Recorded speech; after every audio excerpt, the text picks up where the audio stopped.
Buen día. Hoy toca ocuparnos de un tema tan importante dentro de la ética, específicamente en la magistratura, entendiendo que la ética es un efecto de la experiencia, de la mesura en la convivencia humana y la conciencia de los límites que no debieran sobrepasarse para poder hacerla posible y para que tenga sentido. De ahí que la ética se concibe en dos aspectos o dos caras. Una, en la manera que una persona o una sociedad tienen de concebir su sistema de creencias valorativas, de tal manera que nos orienta a reflexionar específicamente sobre un determinado tema. Y por otro, la manera de que una persona o una sociedad se comportan efectivamente en la vida. De ahí que se da la dualidad de esta ética. Específicamente en nuestro tema de hoy, eh, voy a hablar de unas prácticas malas y buenas prácticas en relación al comportamiento de un magistrado dentro del ámbito de la fiscalía. En efecto, puede haber una contradicción entre la teoría y la conducta ética de un funcionario, de un servidor público, relacionado, en este caso, específicamente a la investigación por el delito de tráfico ilícito de drogas en la cual me desempeño. Sin embargo, debo hacer las precisiones como buenas prácticas que los códigos de ética del Poder Judicial y del Ministerio Público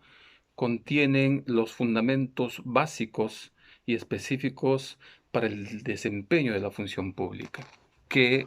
no requieren profundas modificaciones o cambios sustanciales en el escenario actual, siendo mi postura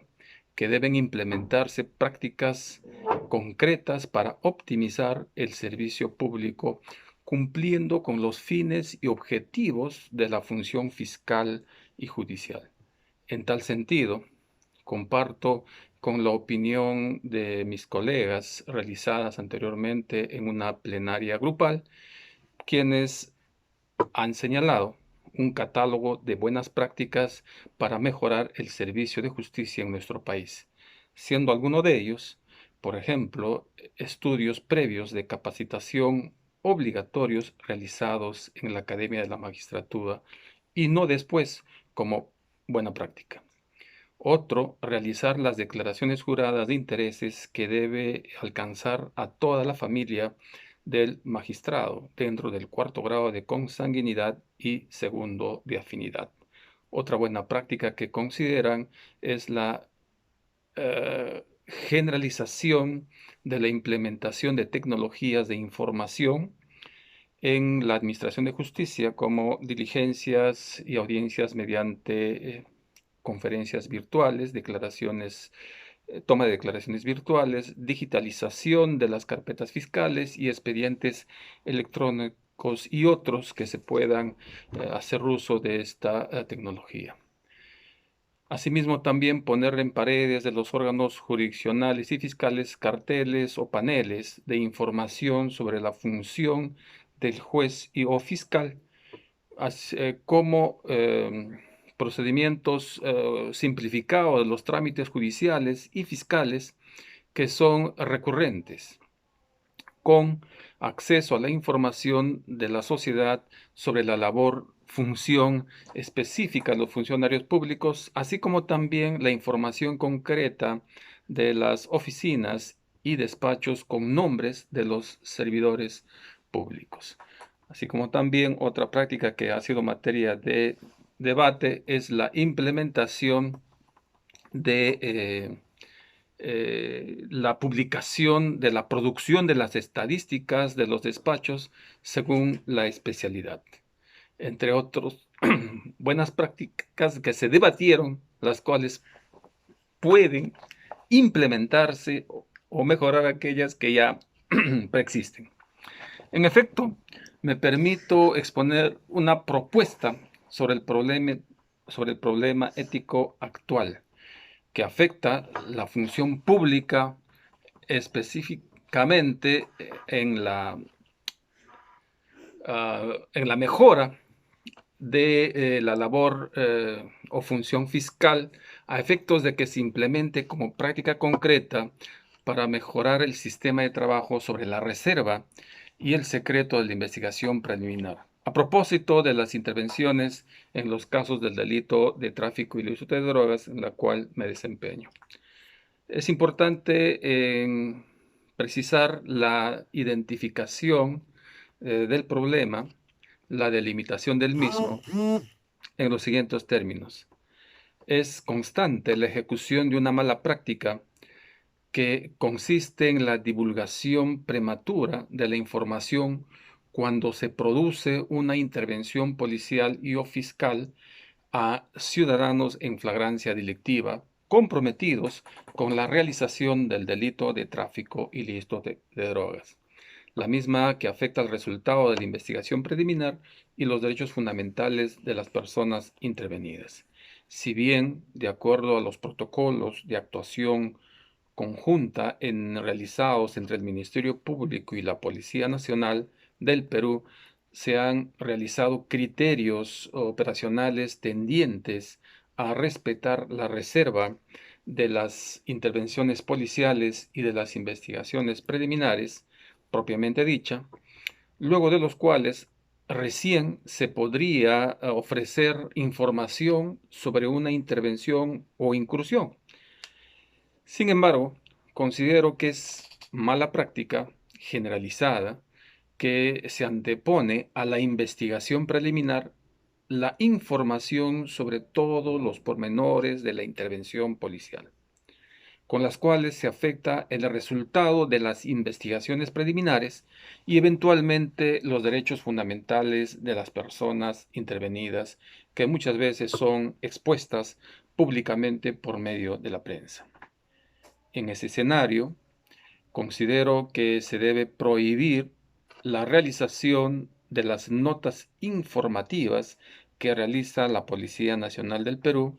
inmediatamente de producida la incursión o intervención.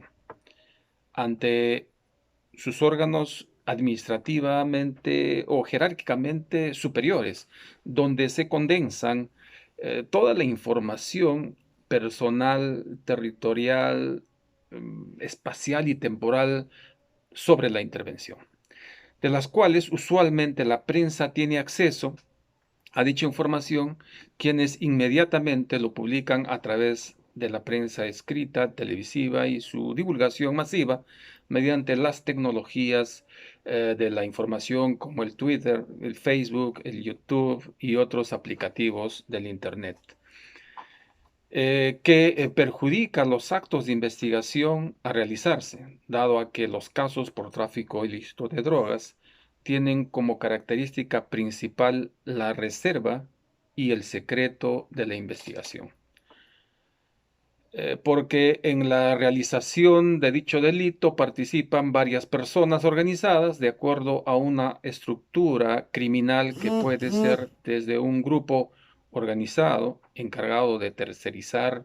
el traslado, distribución, comercialización de insumos o precursores, fabricación, acondicionamiento, almacenaje, transporte y otros que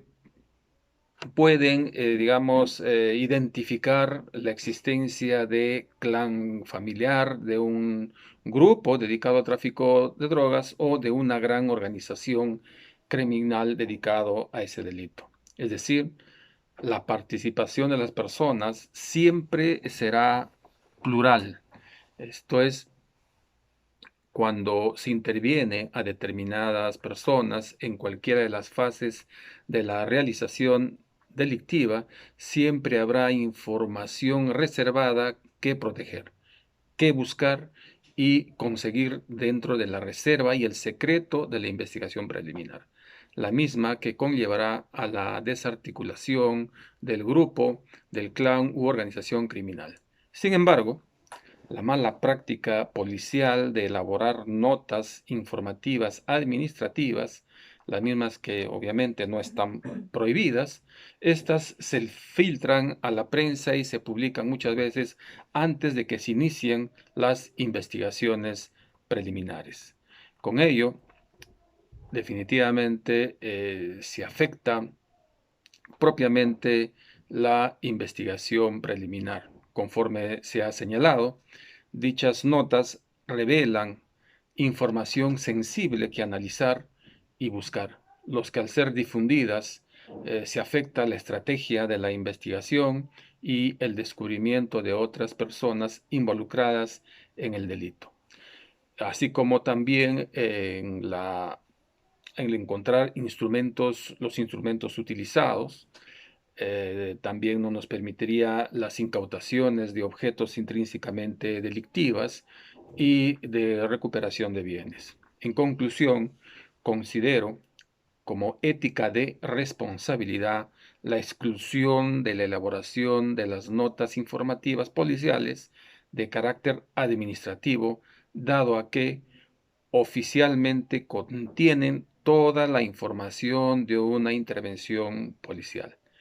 que debe ser estrictamente reservada y secreta dentro de la investigación penal a nivel preliminar en este tipo de delitos que atentan contra la salud pública. Al respecto, es importante distinguir en qué consiste la reserva y el secreto de la investigación. La reserva de la investigación es una limitación que impide que cualquier persona extraña al proceso pueda tomar conocimiento de él mientras se desarrolla la investigación. De acuerdo al artículo 324.1 del Código Procesal Penal, esta limitación se extiende inclusive a los sujetos procesales que aún no se han hecho parte del proceso. Así, dicha norma establece que sólo podrán enterarse de su contenido las partes de manera directa o a través de sus abogados debidamente acreditados en autos. De lo que se desprende que un sujeto procesal no acreditado, es decir, que aún no es parte, no podrá acceder a la carpeta fiscal o al expediente judicial de ser el caso. Entre tanto, en todo caso, en cambio, el secreto de la investigación es una limitación especialísima y excepcional. En primer lugar, establece un recorte temporal a un derecho fundamental, cuál es el derecho a la defensa. Puede operar respecto a una o más de las partes debidamente apersonadas a la investigación y su duración máxima es, conforme a la legislación nacional, de 40 días, siendo el señalamiento de los primeros 20 días facultad del Ministerio Público y su prórroga por hasta 20 días más, facultad del juez de la investigación preparatoria. El código señala también en el mismo artículo 324.2 que el secreto se podrá mantener en su primera etapa por un tiempo no mayor de 20 días, de lo que se desprende que el plazo del secreto puede ser uno menor al juicio del fiscal, a cargo obviamente de la investigación. Cabe resaltar que al referirse al secreto, el encabezado del artículo 324 señala de manera, se puede decir, desafortunada, la expresión reserva y secreto de la investigación, lo que nos puede conllevar a una confusión por parte del eventual lector. Más abajo se puede observar que el secreto ordenado o propuesto por el fiscal solo puede versar sobre alguna actuación o documento en particular, interpretándose luego se puede establecer que Dicho secreto no puede ser sobre toda la investigación o expediente. Precisión que tiene importantes implicancias acerca de la oportunidad y modo de disponer el secreto de determinada actuación. En este punto es importante señalar que cuando se interviene en flagrancia delictiva, se acopia o se recupera o se obtiene, propiamente dicho, eh, documentos importantes, celulares, eh, instrumentos que es necesario conservarlas y declarar en secreto por un determinado día a efectos de que no se comprometa con los fines de la investigación. El artículo 324.2, cuando nosotros señalamos frente a quién o a quiénes se va a ir la reserva de las actuaciones procesales o de la investigación, pues definitivamente es remotamente posible que pueda alcanzar a todas las partes. Es decir, no solamente para el imputado, sino para todas las partes. Se puede pensar que a nivel de los agraviados, a nivel de las personas involucradas como terceros civilmente responsables, de ser el caso, pudieran de alguna manera también perjudicar el éxito de la investigación preliminar. Razón por la cual, por estrategia, el fiscal debe precisar qué actos, qué documentos son necesarios para poder declarar el secreto de tal manera que no se pueda contaminar o se pueda lograr una finalidad de la investigación preliminar. Es decir, queda al arbitrio del fiscal a cargo de la investigación de acuerdo a su estrategia y los resultados que desee obtener, debiendo señalar expresamente en el requerimiento o en todo caso en la disposición, cuando estamos a nivel de fiscalía, cuál y qué respecto de qué debe operar el secreto, así como también establecer su plazo, la duración de la misma, precisando el inicio y la fecha final y las actuaciones o documentos conforme se ha señalado sobre los que recaerá el indicado secreto. De otro lado, también concomitante a esta mala práctica fiscal, policial, fiscal muchas veces, también considero que se debe erradicar la mala práctica de la presentación pública de un detenido a través de un método, de un medio de comunicación, la misma que fue declarado inconstitucional mediante una sentencia el 23 de febrero del año 2012, cuando el Poder Ejecutivo publicó el Decreto Supremo 05-2012, Ministerio de Justicia, a través del cual pues se derogó el Decreto Legislativo 01-95, también del Ministerio de Justicia, el mismo que prohibía a la autoridad policial la presentación pública de los detenidos con motivo de la imputación de cualquier delito. Solo se exceptuaba, en ese caso, de esta prohibición a los imputados por el delito de traición a la patria, que pertenecieran al grupo dirigencial de una organización terrorista, ya en calidad de líderes, cabecillas, jefes u otras figuras similares y que se encontrasen debidamente identificados como tales por la policía. Si bien esta disposición se enmarcaba en la lucha contra la criminalidad organizada, es importante advertir que el Decreto Supremo 01-95 también abarcaba los demás tipos penales, de tal manera que la policía tenía pues la abierta la posibilidad de decidir en qué casos procedía la exhibición del imputado. Así, teniendo ese escenario, la Red Inocente presentó una acción popular contra el Decreto Supremo antes mencionado y la sala, sexta sala especializada en lo penal de reos libres de la Corte Superior de Justicia de Lima, dictó la sentencia del 9 de agosto de 2016, declarando inconstitucional la norma impugnada, siendo uno de los argumentos específicos, en este caso, que se afecta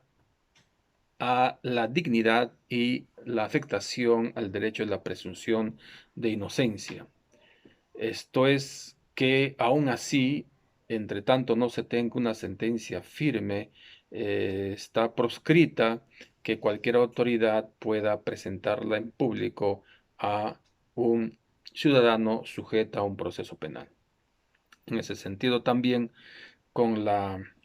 exposición de un intervenido por delito de tráfico ilícito de drogas frente a la prensa, además de afectar, conforme se ha señalado, su dignidad y su derecho a la presunción de inocencia prevista en el artículo segundo del título preliminar del Código Procesal Penal,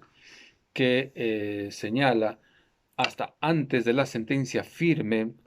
ningún funcionario o autoridad pública puede presentar a una persona como culpable o brindar información en tal sentido. También afecta propiamente a la investigación preliminar, porque presentado públicamente, las personas de su entorno